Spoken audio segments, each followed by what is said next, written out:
everyone, this is Sanchi, first professional MBBS student from BPS Government Medical College Haryana and welcome back to my YouTube channel. तो आज हम बात करने वाले हैं मेरे 6 मिस्टेक्स के बारे में जो कि आई फील कि most of the NEET aspirants करते हैं एंड करते टाइम उन्हें रियलाइज भी नहीं होता that they are making blunders.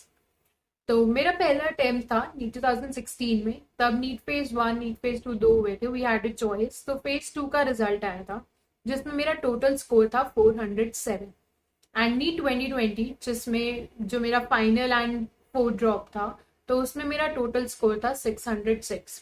तो ये जो 200 मार्क्स की जर्नी है, I try and sum it up in these 6 mistakes. तो शुरू करते हैं। मेरी पहली मिस्टेक बहुत कॉमन है विच इज इररिस्पेक्टिव ऑफ आप एक स्टूडेंट हो, आप एक प्रोफेशनल हो, आप एक नीट एस्पिरेंट हो, which we as MBBS students are also prone, is waiting for a perfect moment, for a perfect time to start studying, to start working hard. I don't know why this happens, but अगर मैं एक word में इसे define करूँ तो it is the most famous word procrastination. मतलब जैसे आज सैटरडे है तो हम मंडे का वेट करेंगे कि न्यू वीक है, अच्छे से पढ़ाई करेंगे। लाइकवाइज जून का एंड चल रहा है तो 1 जुलाई से पढ़ाई करेंगे। देन अगर आप एक नीट एस्पिरेंट हो जिनके फॉर्म्स नहीं निकले हैं तो वो वेट कर रहे हैं कि नीट के फॉर्म्स निकलेंगे तो हम बहुत मेहनत करेंगे, तब तक एंजॉय कर लेते हैं। मतलब why do we have to wait? कोई ऐसा माइंडसेट नहीं बदलता, कोई सूरज की डायरेक्शन नहीं बदलती, कोई मुहूर्त नहीं निकलता, still we keep on waiting, we keep on procrastinating the things. तो और ये बहुत मेजर डिफरेंस है एक सक्सेसफुल पर्सन के बीच में और एक ऐसा एक पर्सन जो कि फेलियर्स बहुत बार फेस कर रहा है।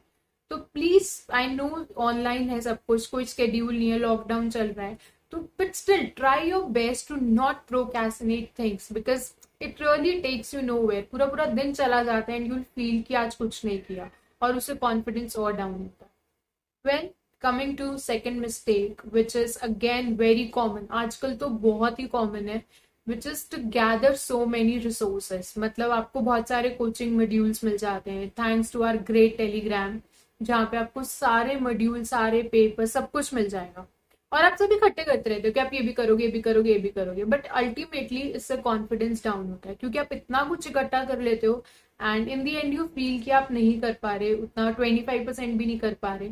तो ये सब सोर्सेस बहुत इफेक्ट डालते हैं आपके मेंटल स्टेट पे। It's better to stick to one source, one teacher, one book. मतलब thanks to online platforms, YouTube के अब हमारे पास इतने सारे क्रैश कोर्सेज हैं, इतने सारे टीचर्स हैं, इतने सारे ऑप्शंस हैं, which is good, but only if you stick to one. मतलब यूट्यूब रिकमेंडेशंस के थ्रू तो अगर आप एक वीडियो देखोगे तो वो कॉन्टिन्यूसली वही दिखाता रहेगा और आप पूरा दिन उस पर वेस्ट कर दोगे, इन दी एंड कुछ प्रोडक्टिव नहीं निकलेगा। तो डोंट डू दिस। मतलब जिस चीज का फायदा होना चाहिए उसका फायदा ही लो। पूरी रिसर्च करके एक टीचर, एक सोर्स पे रुको and just practice it multiple times. Okay, तो जो थर्ड मिस्टेक है वो सेकंड से ही लिंक्ड है क्योंकि आपने बहुत सारे सोर्सेज इकट्ठे कर लिए, आपके पास बहुत सारे टीचर्स आ गए, तो वो आपको क्या होगा कि आप सबकी थ्योरी पढ़ो, आप सबके नोट्स बनाओ। तो you will not start practising questions जब तक आपके पास सारे सब्जेक्ट्स की थ्योरी नहीं आ जाएगी। And trust me, NEET is nowhere going to test your theory.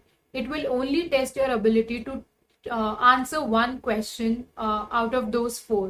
और वो तभी आता है जब आपने बहुत सारे क्वेश्चंस प्रैक्टिस कर रखे। मतलब थ्योरी से कुछ भी नहीं होगा। हमारे टाइम पे we had Trueman and H C Verma, तो हमें बहुत क्रेज होता था कि हम सब करेंगे तभी हम मल्टीपल चॉइस क्वेश्चंस पे जाएंगे। तो it is one of the greatest blunders. ठीक है, तो next coming to fourth mistake which is again very very common, जो मैंने पर्सनली बहुत बार की है, is to escape from giving full syllabus test.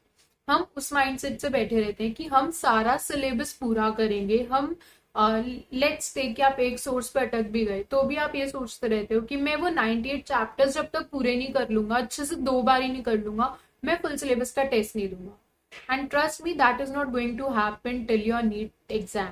और फिर जब नीट एग्जाम में तुम्हें पंच मिलता है ना फुल सिलेबस का, तो बहुत बड़ी मतलब बहुत बड़ा शौक लगता है। And this is something I am telling you for 2 reasons. Number 1 कि वहां नीट एग्जाम में या फुल सिलेबस के पेपर में तुम्हें एक चैप्टर से दूसरे चैप्टर पे शिफ्ट होने के लिए सिर्फ 1 मिनट दिया जाता है। And if in case you have not practised enough तो वो बहुत टेरिफाइंग हो जाता है क्योंकि तुम्हारे पास कोई टाइम नहीं है, तुम्हारा कोई माइंडसेट प्रिपेयर नहीं था कि तुम चैप्टर्स में शफल करो। तो बी प्रिपेयर, तुमने इनफ फुल सिलेबस टेस्ट दिए हो.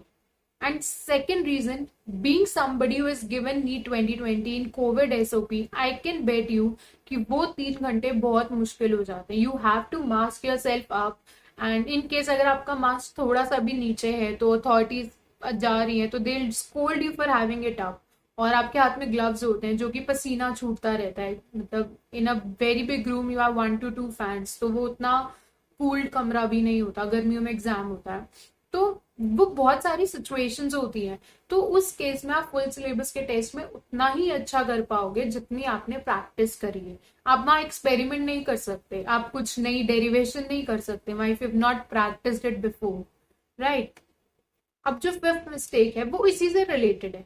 अब तुमने जोश जोश में बातें सुन के एक फुल सिलेबस का पेपर तो दे दिया. अब तुम्हारे उसमें आए 400-500 स्कोर, तुम थोड़े से 1-2 दिन डिमोटिवेट हुए, फिर तुमने सोचा कि मैं शुरू से शुरू करता हूँ और मैं वही लिविंग वर्ल्ड, मोल कंसेप्ट और यूनिट्स एंड डायमेंशंस पढ़ना शुरू करता हूँ. और जब मैं अगला फुल सिलेबस का टेस्ट दूंगा ना तो मेरे 600+ आएंगे. Trust me, it will never gonna happen.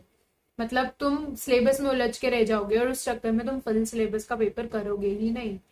तुम्हारे 400 to 500 आ रहे हैं. I have talk to NEET aspirants जो कि कहते हैं कि उनका 25% सिलेबस कंप्लीट है, 30% कंप्लीट है, तो वो कैसे फुल सिलेबस दे दें. Just give it, just give it. जो गलतियां हो रही हैं उनको एक जगह पे नोट कर लो, याद कर लो, और जितना 30% सिलेबस तुम्हारा कंप्लीट है उसमें से जो गलतियां हो रही है उनको रिवाइज करो. दे आर वेरी इंपॉर्टेंट क्योंकि वो सिलेबस तुम्हारा हो चुका है. तुम्हारा सिलेबस अपनी स्पीड पे चलता रहेगा और तुम हर वीकेंड या हफ्ते में 2 बार एक फुल सिलेबस का टेस्ट दोगे, इररिस्पेक्टिव ऑफ एनीथिंग. मतलब अगर मैं तुम्हें अपनी स्टोरी बताऊं तो पिछले साल नया नया लॉकडाउन लगा था. अप्रैल में सबको बहुत खाना वाना बनाने का जोश चढ़ा था, तो आई टुक अ ब्रेक. एंड देन जब मई में मैंने फर्स्ट संडे को पेपर दिया फुल सिलेबस का, तो आई स्कोर्ड 510. मतलब समझ रहे हो मेरा स्टेट ऑफ माइंड. लीगली उस दिन नीट का पेपर होता and I am scoring less than 2019. तो I was really shocked. But अगर उस टाइम पे मैं रुक जाती कि भैया मैं तो शुरू से पढ़ूंगी, शुरू से रिवाइज करूंगी, तो वो स्कोर नहीं बढ़ता. I gave full syllabus test on every weekend, sometimes twice in a week, और कहीं जाके जून एंड में मेरा 600 क्रॉस हुआ था. That is because I kept on giving full syllabus paper. You cannot stop in between. You cannot stop this process, right? अब जो last mistake है which I feel is one of the major blunders of my life is drop mindset. क्योंकि अब ये mistake यहाँ की है. अब तक तुम्हें मेहनत करनी है, हाथ पैर चलाने हैं, पर अब तुम्हारा खेल यहाँ है. मैंने अभी नीट 2022 ड्रॉपर बैचेस अनाउंस होते देखे, तो ये बहुत गलत बात होती है. मैंने पर्सनली 12th स्टैंडर्ड में डिसाइड कर लिया था कि मैं ड्रॉप करूंगी. That too when I had 4 to 5 months in my hand. It is one of the harshest truth of my life. And I don't feel कि किसी को करना चाहिए, because let the NEET decide it for you. तुम्हारे पास 1-2 महीने हैं NEET 2021 के लिए. तुम्हें नहीं पता 2021 पोस्टपोन होगा नहीं होगा, वो एक अलग ही ड्रामा है जो अभी तुम्हारी लाइफ में शुरू होगा. But still give your best shot for NEET 2021. God forbid अगर तुम्हारा ड्रॉप भी होता है तो ये 2 महीने की मेहनत वेस्ट थोड़ी जाएगी. यही चीजें तो बाद में पढ़नी है. But why to just have a mindset कि भाई मैं तो ड्रॉप करूंगा, मैं बाद में पढ़ूंगा. Again you are procrastinating, again you are giving yourself time to enjoy, और तुम ब्रेक दे रहे हो जिसका कोई फायदा नहीं होगा. सो इट्स बेटर कि 2021 में अपना बेस्ट शॉट दो, जितना तुम अच्छे से कर सकते हो. बायो, केमिस्ट्री, फिजिक्स, जितना जो सब्जेक्ट तुमसे अच्छे से हो पाता है, just give it your best. कि उसमें तुम्हारे मार्क्स कम आने ही नहीं चाहिए. आगे की आगे देखेंगे ना. You are nobody to decide your future. Let D-Day decide it for you, right? I hope you got all those mistakes, and in case you are doing any one of them, please stop right now, stop and start working to rectify it, right? अब अगर मैं अपनी पूरी video को summarise करूं तो हमारा पहला पॉइंट था प्रोक्रेस्टिनेशन. इन शॉर्ट, अब अगर आपने 2 बजे पढ़ने का सोच रखा हो और 2:05 हो गई हो तो प्लीज 2:30 बजने का वेट मत करना. Right there, right now, start working. Second point था 1 source 1 teacher and multiple revisions. आपने वो फेमस कोटेशन सुना होगा, I don't fear a person who has practised 10,000 kicks, I fear a person who has practised 1 kick 10,000 times. So be that person and learn the theory from the same source multiple times. Third point was don't wait for theory to complete to start practising questions. NEET में उन 4 options में से आपको एक select करना पड़ेगा। No one cares कि आपने रफ पेज पे कितनी बड़ी कहानी लिखी है, no one cares. Fourth point था start giving full syllabus test, क्योंकि वही आपको एक फीलिंग देगा नीट एग्जाम की और वही वहां रिफ्लेक्ट होगा। फिफ्थ वॉज अगर एक प्रोसेस स्टार्ट किया ही है नीट एग्जाम की फील लेने का, फुल सिलेबस के टेस्ट देने का, तो उसको टूटने मत देना। Irrespective of the situations, give one full syllabus test in a week or 2 papers as per your convenience. And sixth point was don't think of dropping an year. Being a dropper who has dropped multiple times, मैं फिर भी कह रही हूँ कि drop करने का मत सोचना। Let the need decide it for you. So I hope आपको एक मैसेज मिला होगा, आपको लर्निंग्स मिली होंगी, रियलाइज हुआ होगा। एंड अगेन अगर आपको मुझसे कुछ पर्सनली बात करनी है तो मेरी इंस्टा आईडी पे मैसेज कर सकते हो, मेल कर सकते हो मुझे, and I will try to reply as soon as possible. So okay then, take care, good luck, see you soon, and in case you are new so please subscribe the channel. All the best, bye bye.